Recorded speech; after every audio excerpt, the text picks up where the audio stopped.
Welcome back to Breakfast Television, and we are thrilled to welcome to the program a couple of athletes competing in the Paralympic Games. It's Mac Marcoux and Jack Leitch who are here before heading to Pyeongchang.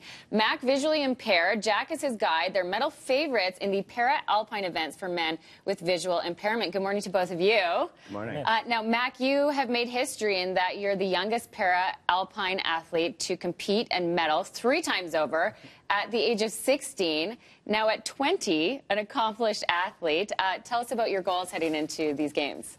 Honestly, we're coming into these games kind of the same way we came into Sochi, just like try not to make any results-based goals and just kind of go there, ski, and see where we end up at the end. You know, there's a lot of things that can change with ski racing, with weather, and there's so many factors throughout the day, so I try not to set too many like results-based goals. But right. I'd like to come home with some hardware, yeah. Absolutely. And, I mean, we've been seeing the conditions out there that look treacherous. So how are you studying in preparation and what is happening for the athletes right now on the track? You compete on the same track, right? Right. Yeah. Yeah, we've been watching the snow for sure. It's been really cold and windy, so it makes really kind of icy and polished conditions. But, you know, a lot can change in the next 2 weeks. So really we're taking a lot from our test event that we had there last year, and kind of we'll see what it's like when we get there is the plan. Okay, fingers crossed that changes come March. And Jack, tell us how you became involved in becoming a guide for this event. Yeah, so I ski raced for my whole life. Last 2 years of my career were on the Alberta ski team. And then spring of 2016, I was done with that and looking for a new gig, something new. So yeah, I was actually originally looking for coaching, and then got a call from these guys saying that Mac needed a new guide.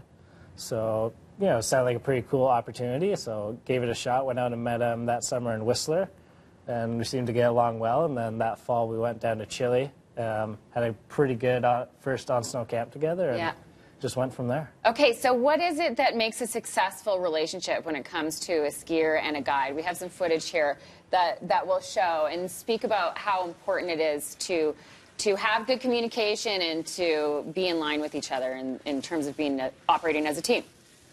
Yeah, so basically Mac can see well enough that he can see me and what I'm doing. So what I usually do, for instance, in slalom here, is I'll call out all the combinations. So, for instance, hairpins, undergates, a lot of train changes I'll call out to him, varying snow conditions, that sort of thing.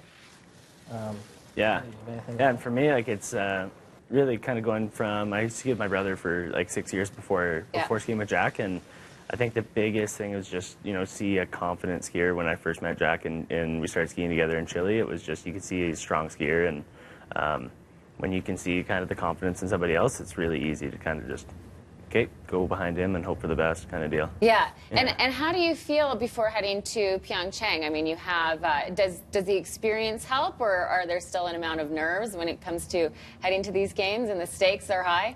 Yeah, definitely the experience helps for sure. You know, coming into Sochi, I was pretty nervous, and I think coming into these games, I'm just really excited for the whole, you know, Paralympic experience. It's so much fun, and really, other than, you know, all the hype, it still is just a regular World Cup. So once you can get that into your head and just make it kind of feel another like day a regular, at the office. Exactly, feel like another race. It kind of lets the nerves go away. Okay, wow. Well, we wish the best to both of you, and we'll be cheering on Team Canada as the Paralympic Games begin on March the 8th and run through to the 18th. What days are your events?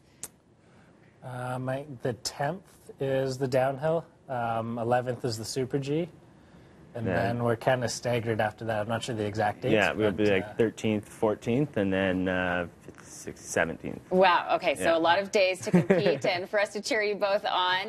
Best of luck to you and continued success, and we'll be cheering on Team Canada from here at home.